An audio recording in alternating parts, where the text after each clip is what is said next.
program your mind, nothing is impossible. Yo, what's up with it? My name is Cartier, aka Cali God, and you're watching More Than Just Jokes. Yeah, he was good, boy. What's up with it, fam? How you doing, man? Can't call it, man. You know. That's right. You know, same soup, just reheated. Yeah. You know. I wanted to holler at you about the entertainment industry because I know you've been in the entertainment industry for a long time. Yes. Back when I did a show with you, I was your hype man, and I had the trucker hat, and niggas just like, yo, that's for real. yeah, man. That was a while back. Exactly. We got a great report, and we solid on that. Mm-hmm. But as far as the entertainment industry, as far as music and acting and whatever you're doing, that's what everybody's trying to go to.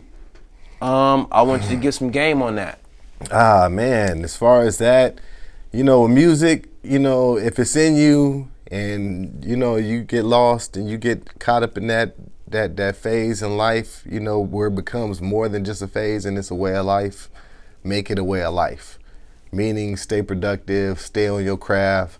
You got to live like you're that already. You know what I'm saying? So if you're a musician, constantly work on perfecting your craft and go out and inspire others by doing great works with your craft. If you're an artist, work on your flow, work on your vocals. You know what I'm saying? You got to just live like you're that already, and then it'll already, you know, fall into place. That's just how that goes. Like fake it till you make it.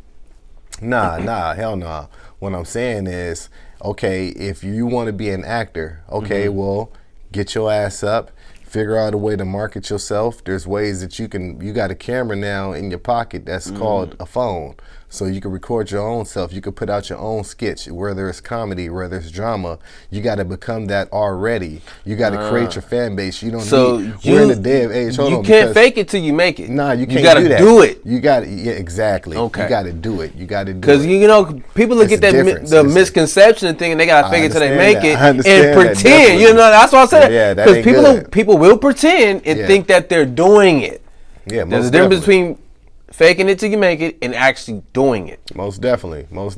And you know, that's why I look at people, you know, it's all about being productive. Like I said before, being productive with your craft. If you out there and you going after your dreams and you're pursuing your goals, if you in the studio, you making songs and you doing shows and you got people coming to the crowd, you got a crowd of people coming to see you, you got a crowd of people that's chanting your name and stuff like that, then guess what? You an artist already. No matter if you got the check or not.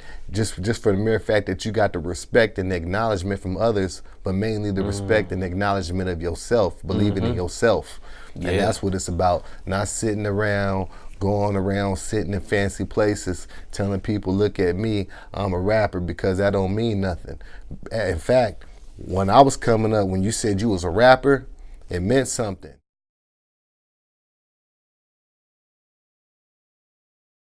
And it still means something today, but it's like two different meanings.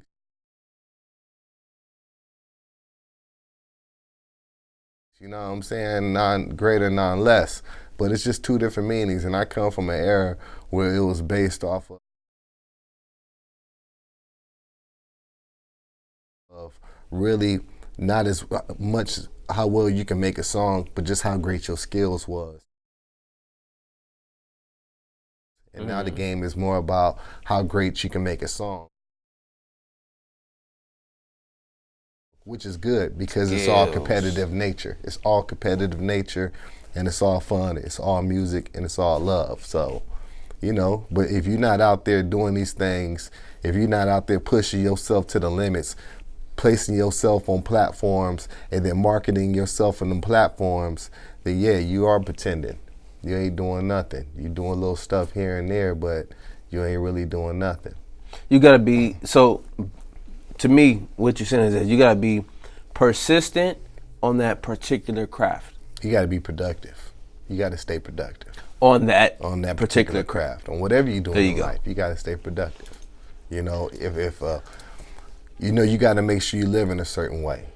You gotta live like you're already in that zone. You know what I'm saying? You got to wake up in the morning knowing who you are and telling yourself who you are and going out into the world and being that. Now, as far as acting, I mean, now we see people, they do their acting thing. You can do an acting thing. Your whole, you can build your resume off of Instagram or YouTube. Yeah. Now, nowadays, your resume is on the internet. You don't have an acting resume as far as on paper anymore.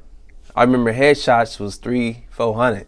Yeah, definitely. Right? Definitely. So now headshots Still is like are. the Still homie are. got a camera. Still are though. He finna get me right.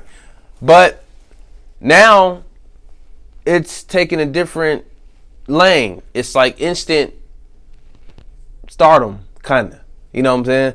As far as like if a certain person gets hold of your video, you can blow up overnight. We didn't have that not that long ago, before it was big on YouTube and everybody was checking for it. Yeah.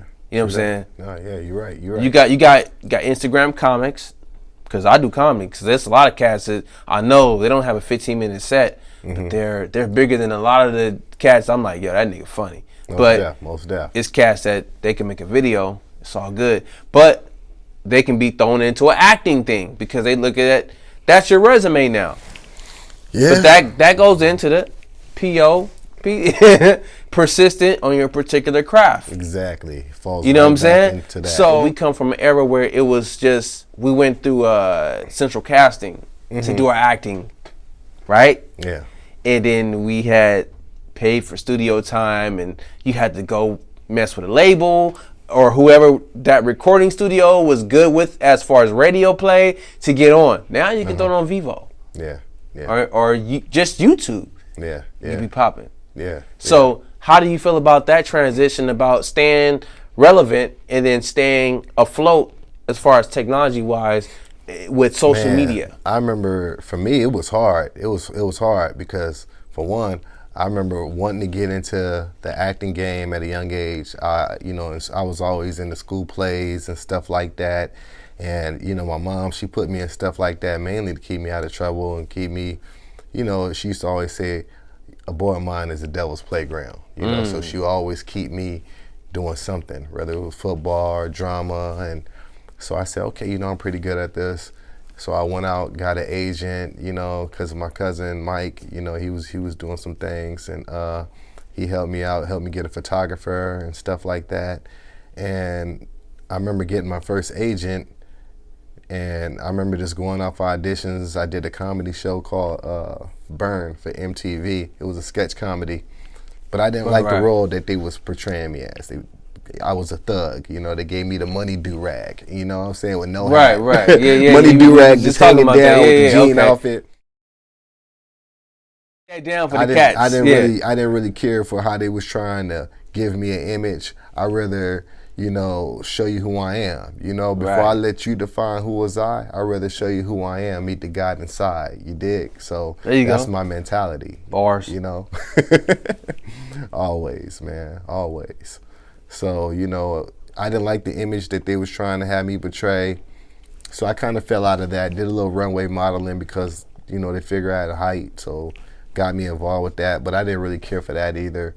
And it's just been music. Music's always been my life, and Hollywood has just always been my backyard from Los Angeles. So at the end of the day, I ain't never left. I'm still here, you know what I'm saying? I done traveled and been around, but LA has always been my home.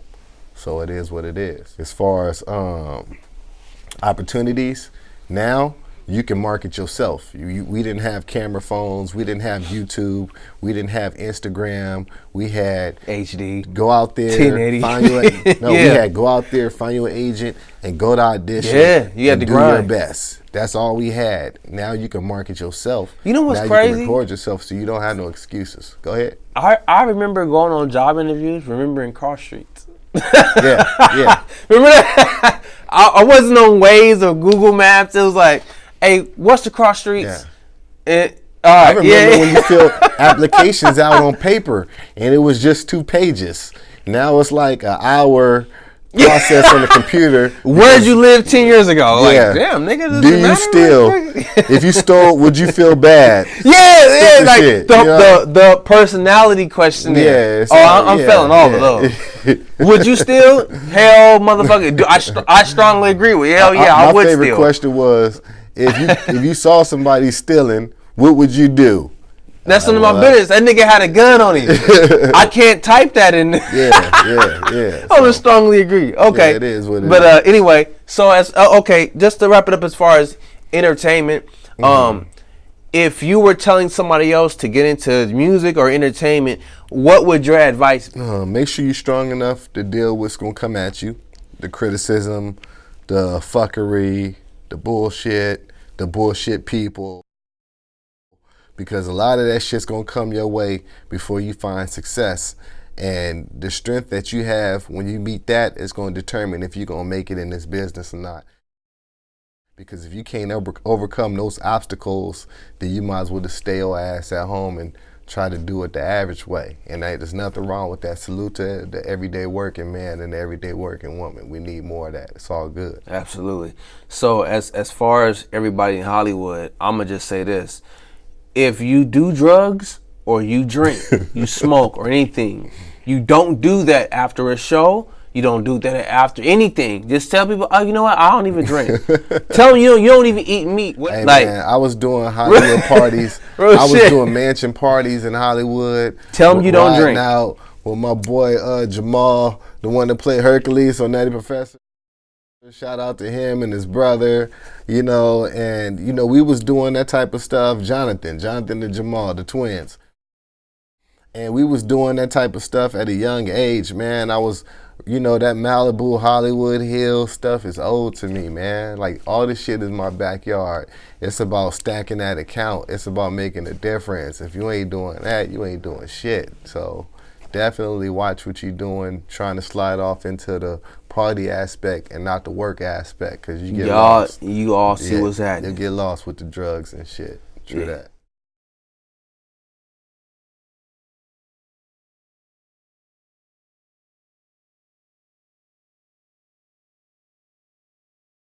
So anyway, okay, race relations.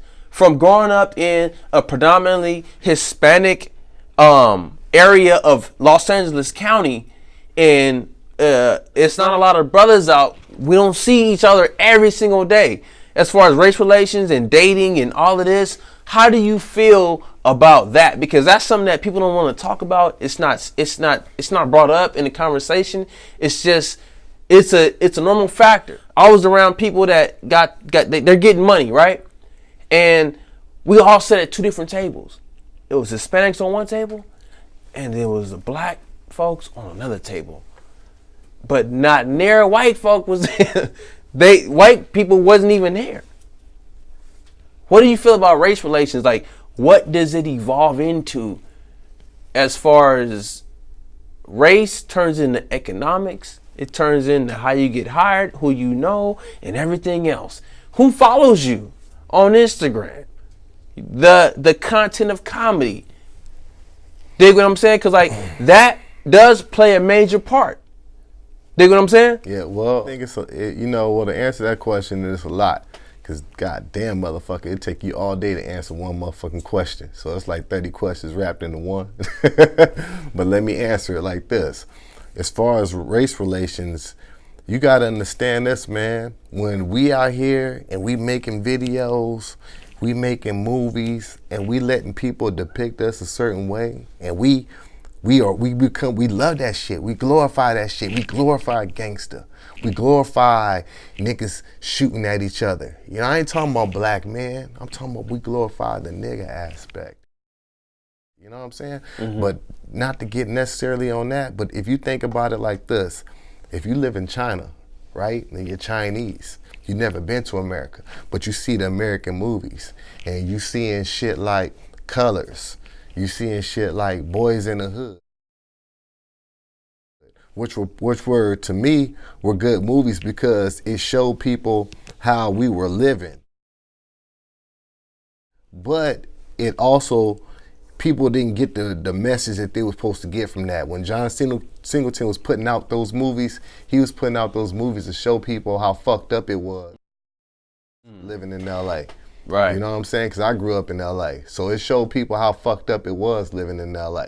you know, but it spread like wildfire because everybody wanted to live how it was fucked up living in LA. Not to say it wasn't good in LA and beautiful in LA, but come on, man, a lot of people move out of LA because of what? The gang violence.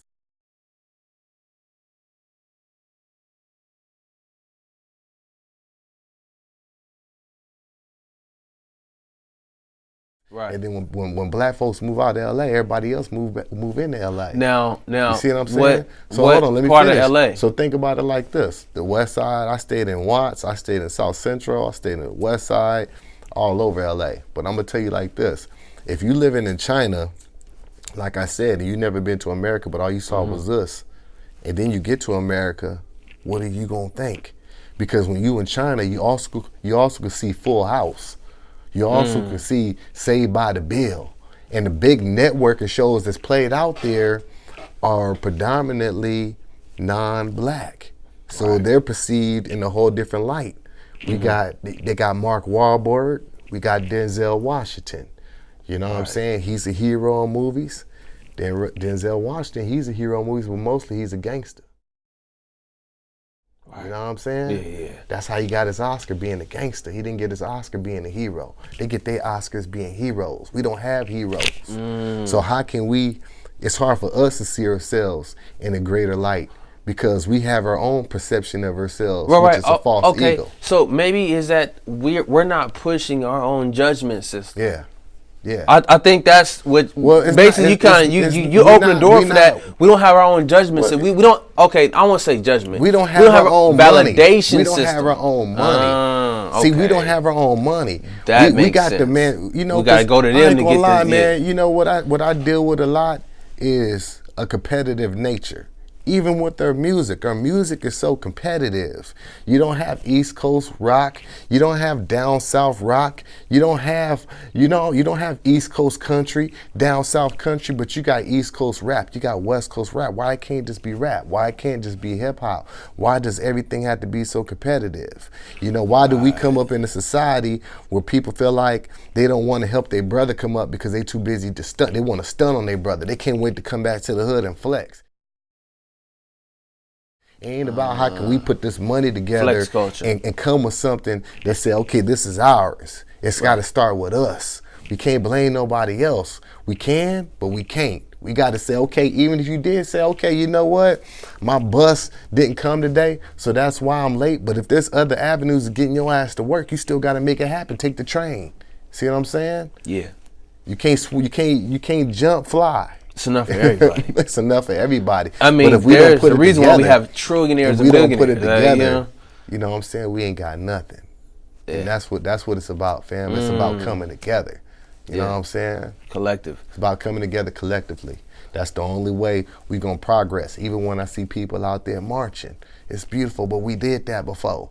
Let's say, you know what? Instead of getting out here marching and yelling, let's look around at each other because everybody got computers in their pockets. Let's network. Let's build a network. Let's come together because we can make enough things happen to where we don't need the system. We don't need the market. Okay. You see what I'm saying? We don't need your production. We don't need your auditions and all that bullshit. We doing our own shit. But if we ain't got the unity, we ain't got nothing. Okay. With that point being made, what do you feel about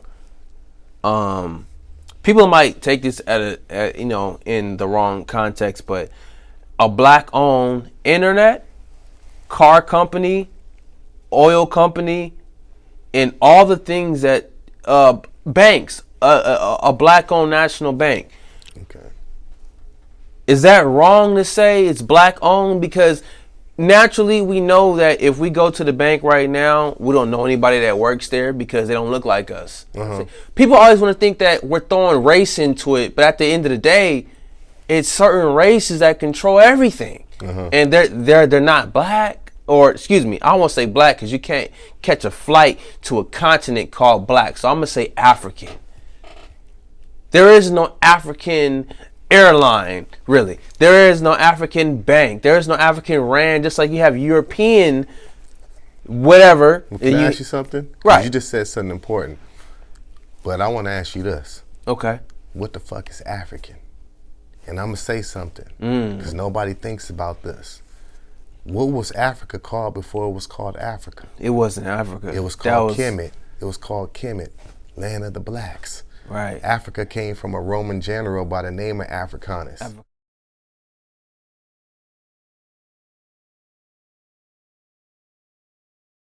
So when I see people hollering they African, they African, they African. No, I come from that land, but when that land I come from, if we go deeper in the roots, that's not the name of that never continent. Was called Africa.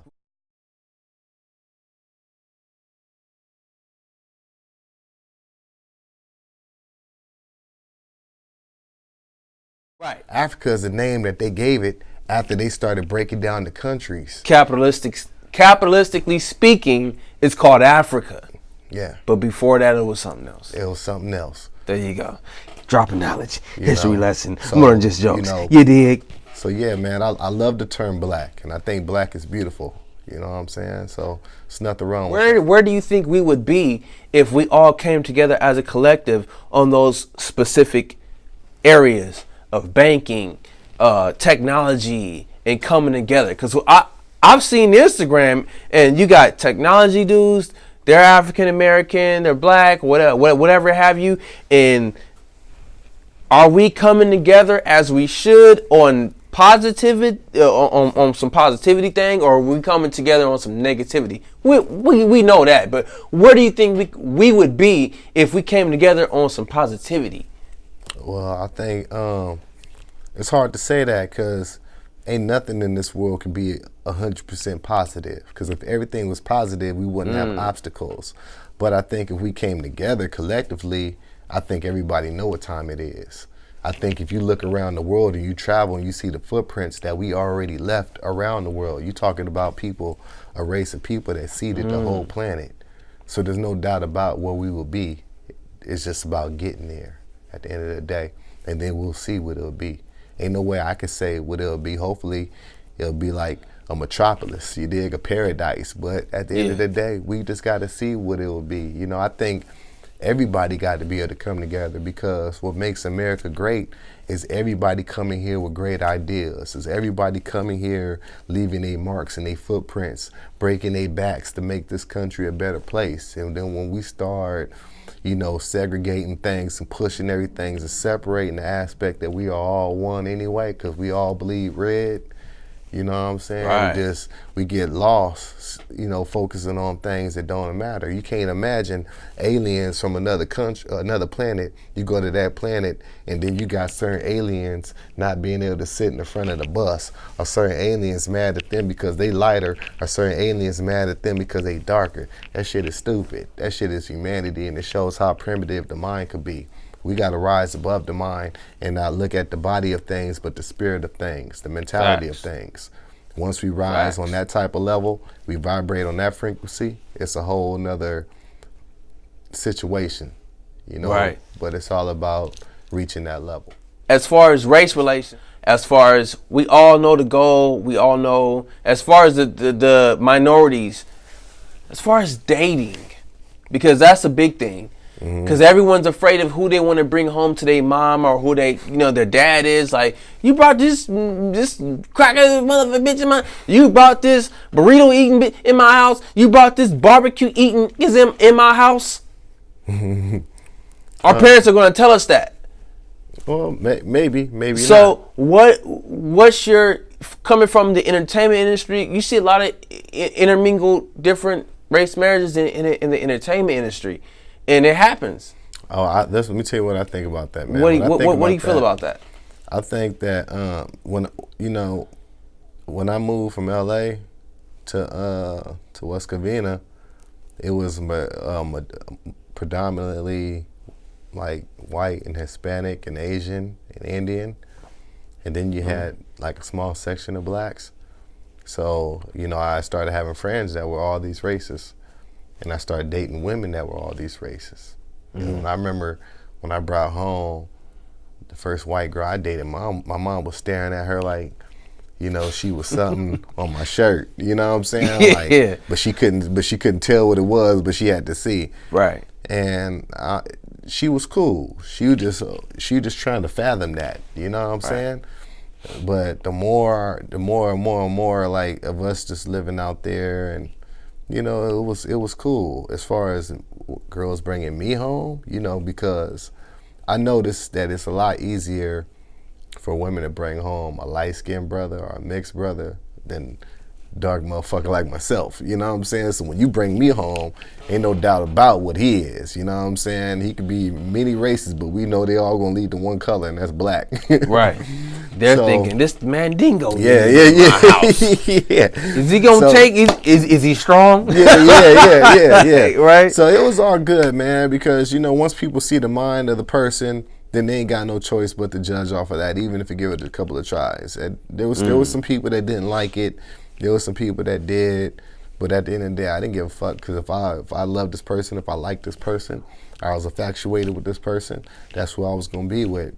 Sometimes it makes it hard, you know, but at the end of the day, you do what you gotta do. You know, the woman I'm with now is a sister, definitely. You know what I'm saying? Yeah. Shout out to my queens out there. She's a sister and she's beautiful, and I ain't gonna lie, it does eliminate the pressure coming from, I guess, the rest of the world when you with your own kind, but I think that's dying out. I think that's ignorant. I think it shouldn't be no pressure. I think people should date who they want to date.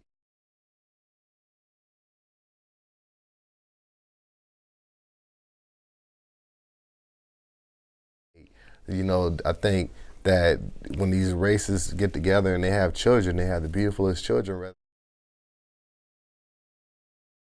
They just, that race or their mix, it doesn't matter.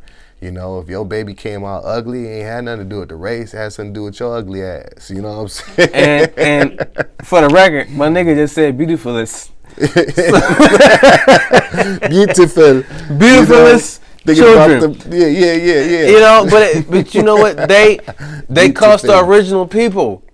And we do make that mixture makes kids like, whoa. Yeah. What are you? But I gotta know what that is. Something happened within us that allowed us to see this whole planet to where there's other races here in the first place. So if it was meant to be that way, evolution wouldn't have took that place, I don't think. I think evolution would have stayed stagnant. Before light, there comes darkness. It decided to spread out into the world. It just, when people try to take that, because everybody's beautiful and everybody's beautiful in their own way. Everybody can be ugly and fucked up in their own way. Yeah. It's really about who you are. You know what I'm saying? So that's what I see, man. Now with race relations, what can happen with a race relation? You could have an offspring. What do you feel about the offsprings that come out and they have two different cultures that they grow up with? Like, you got they may have the best of both worlds. You got your black dad. Yeah. But then you got your Spanish mom. Okay. They might have grew up, together on some shit, because black and brown, we're not very different. It could be some confusion there as a child growing up. We got similarities. If you got the parents that's there to tell their kid, look, man, you special because you come from we all multicultural people. Yeah. If you look through our blood, you know, the place that you called Africa, go there and look at them and look at us. Then go to Ghana, look at them, look at us. Look at the Aboriginals of Australia. Look at them, look at us. Look at the Aboriginals of Asia, of China.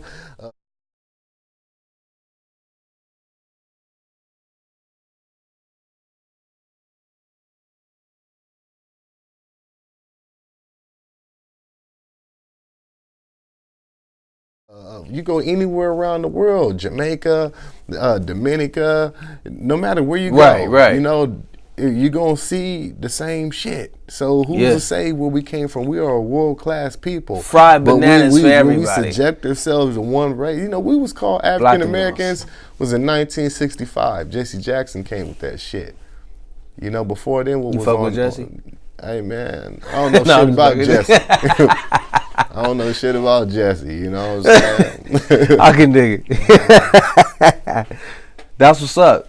So, there you have it, y'all. You know, and it's not me speaking.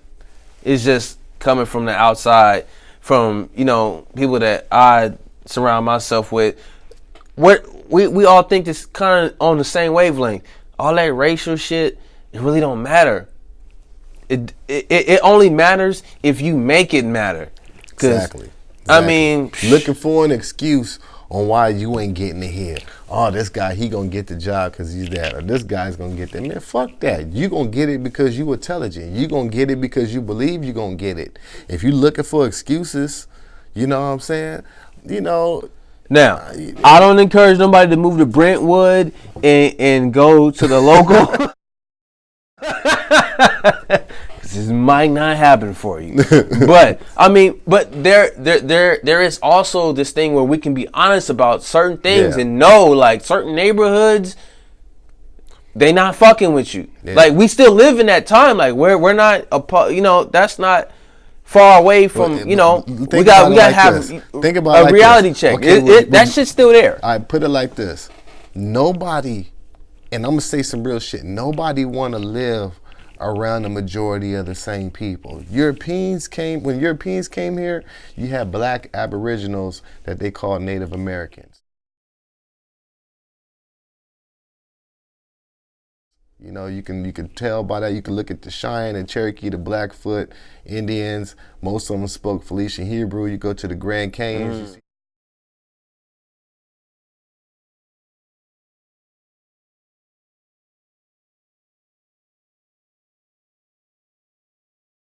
the hieroglyphics that date back 1,000 years that are in Hebrew, and then, you know, Egyptian, which is Kemet again. So, you know, we got footprints here. We got pyramids in Mexico. That's aligned precisely like the ones in Egypt. Right. The Giza Plateau, the same alignment. Quetzalcoatl. You know, all that. Tahuti, the Aztec, exactly. That's the Tahuti. Pharaoh. So, yeah. You know, Europeans came here because they wanted to get the fuck away. You know what I'm saying? Mexicans, they come here because they want a better opportunity. They want to get the fuck away. The Italians came here because they wanted to get the fuck away. We was here already, bro. Damn, we brought ourselves here. Brought ourselves here because we wanted to get the fuck away. We've always been here. Hey, that slave shit. I mean, shout out to, you know, my family, my ancestors, because I know that there was some slaves. There was some slavery going on. But ain't no motherfucking slave ship. Think about it.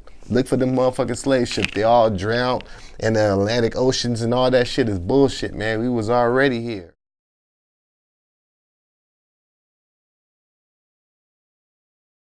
Don't let a motherfucker tell you that you was brought here. We signed that 360 deal like the Indians did. Most people didn't know they was slaves until the movie Roots came out. And that's real spit. Ooh. We was taught that we was slaves. We was taught that we came here on ships. No motherfucking ships out here. So just think about that shit. You know what I'm saying? But facts. Everybody came here because they wanted to get away from something and start anew. And when you live around other things and other cultures and the food, the clothing, the music, it's all good.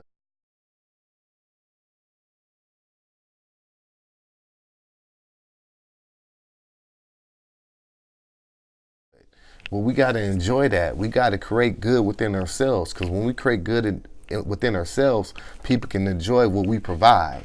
Whether you're Hispanic, whether if you're black, whether you're Chinese, it don't really matter, man. It's just all about who you are. You know, fuck nigga come in all colors. There you go. Shapes and sizes too. Coronas and tacos, nigga, all day. Because nigga is what? Ignorant, that's not no. You know? That's not no black shit. But hey, you know what's funny though? I've been to Popeyes on a Tuesday, 2-piece Tuesday, and I've seen more Asians there than black folks. I was amazed by that too. I was like, oh shit, they like Popeyes more than we do, now, man. So you know, and living in Chino Hills, there's a Popeyes at the bottom. And you know what I'm saying? You got a lot of people up in there, but man, that's a stereotype. That Popeye's chicken shit, that's the most stereotype that come back from the cartoons. Everybody like fried chicken, you dig? Everybody like baked chicken. Everybody like salad, you know what I'm saying? So and on that case, race relations. You know, it is what it is. You know, it is what it is. I think that, you know, where we hit it is a beautiful place because you know, everything's out on the table now. Even race is out on the table. If these things ain't out on the table and we can't have an open dialogue or a discussion, how we gonna fix a problem if a problem exists? So just for the mere fact that the problem is out there, that it's being acknowledged, I think we can't do nothing now but to either make it better or to make it worse. And I don't think nobody want to make it worse. Everybody want to make it better. And I pray that's how it turns out, straight up. So, Cartier, I appreciate it, brother.